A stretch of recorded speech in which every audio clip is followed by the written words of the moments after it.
தமிழகத்தின் வளர்ச்சியில் புதிய திருப்பம் மொத்தமாக மாறப்போகுதாமே.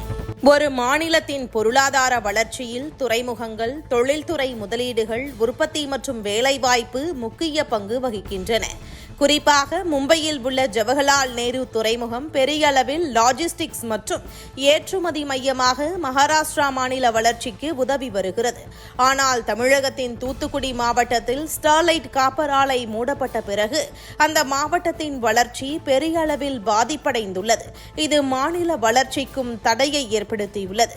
தமிழகத்தில் சென்னையில் உள்ள துறைமுகம் கார் தொழில்துறையை வளரச் செய்து சென்னையை வாகன ஏற்றுமதி மையமாக மாற்றின.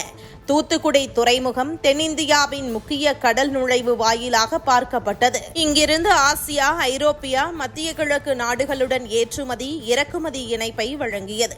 2018 வரை தூத்துக்குடியில் இருந்த ஸ்டெர்லைட் காப்பர் ஆலை இந்தியாவின் செம்பு உற்பத்தியின் சுமார் 36% உற்பத்தி செய்தது. மேலும் தமிழ்நாட்டின் மொத்த உள்நாட்டு உற்பத்தியில் சுமார் 3% அளவிற்கு பங்களித்ததாக கூறப்படுகிறது.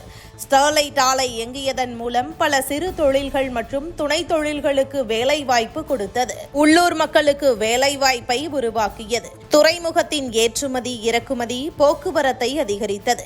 அப்போதெல்லாம் மாதத்திற்கு 10 முதல் 12 கப்பல்கள் இந்த ஆலையால் துறைமுகத்திற்கு வந்தன.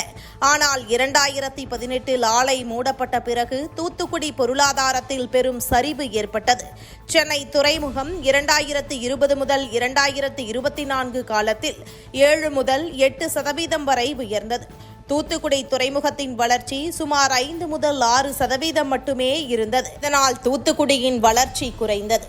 தமிழகத்தின் ஜிடிபியிலும் தாக்கத்தை ஏற்படுத்தியது. வரும் நாட்களில் ஸ்டெர்லைட் ஆலை மீண்டும் திறப்பதால் தொழில்துறை வளர்ச்சி அதிகரிக்கும், துறைமுக பயன்பாடும் அதிகரிக்கும், வேலை வாய்ப்புகளும் உருவாகும்.